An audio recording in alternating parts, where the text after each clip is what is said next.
adding a point, what I feel is that, like, whatever you see outside you, it's just you who perceive it. Like, a situation which happens outside you, each person might perceive it in a different way, because they perceive from whatever they are having from inside only. So any situation, any incompletion, whatever, when they think that there is some incompletion, when they associate themselves with some sort of incompletion, then only they'll be even able to perceive it on another person. Like, for example, a baby can never perceive what exactly anger is and all, whereas another person who usually, like, some other person might be able to easily perceive anger because they're continuously getting angry and all. So what I feel is, whatever is inside you, you'll only find it, and you'll just perceive it from outside. That's why when you just alter the space inside you, even things around you also gets altered. I just want to share a story about it. There's like, once when Akbar and Birbal, when they both will be like walking, they'll see a person just sitting, and somehow this Akbar will feel so agitated and somehow feel some sort of anger towards that person who's simply sitting. So then he'll just tell this to Birbal and they'll go off. Then after a few months, again they come back to that place, and there's Akbar finds that person sitting in the same way again. But this time, instead of feeling that hatred towards him, he somehow felt so happy. Just by seeing him, he just felt some kind of love towards him. So he asked Birbal, like, what exactly is behind this? So Birbal explains that that time, after that incident, Birbal went and spoke to that person, and he found out that it was a sandalwood merchant, and he was feeling very bad because his business and all was not going fine. So the moment he saw the king, he thought, oh, when the king dies, all my sandalwood at least will be useful for him for the rituals and all. So he'll start having such thoughts towards that king. So immediately at that point, Akbar will start feeling that hatred towards that person. But whereas after some time, Birbal will go, so use all the money and purchase all the sandalwood from the sandalwood merchant, and to make different furnitures. So now, when the second time these two went to see that person, Akbar felt so happy seeing him, because that sandalwood merchant would have felt so happy, and he'll be continuously blessing the king for making his job easier, and because he got so much of profit and all. So if you see in this whole situation, just because that sandalwood merchant, when the thoughts inside him was just changed, the thoughts which Akbar had towards him, the feeling which Akbar had towards that unknown person was also just changed. So when whatever we carry inside, only we'll be able to perceive from outside. So when the space inside is just altered, same way when the outside thing will also just be altered.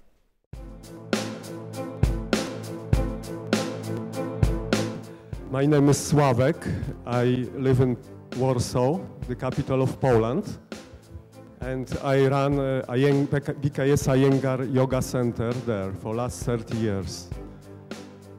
And this is my first inner awakening.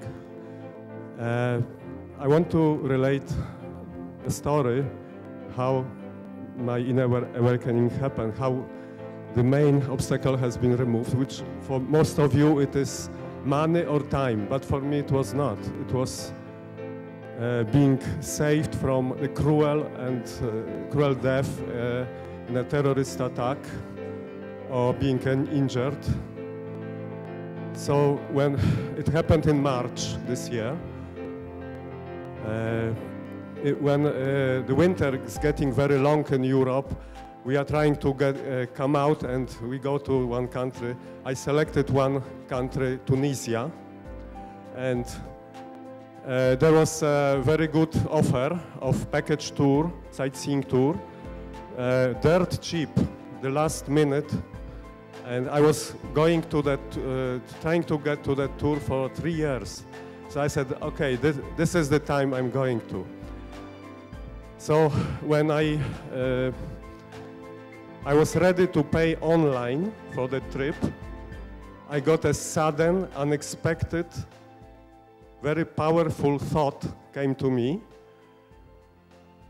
that I should go to Bidadi and meet Swamiji for the first time in my life, to spend 1 week in the ashram. And so instead of buying that trip, I bought a air ticket, and within 4 days I landed in Bidadi and spent a wonderful 1 week there. And I got in touch with ashramites and banyan tree, and it was a blissful experience. And 3 days after leaving the ashram, the news broke out. International news.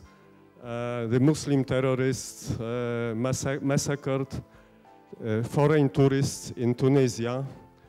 And it was exactly the same day, the same place. And the same Polish company, and the same batch I was going to. And this bus was the first one on the parking. It was the worst hit.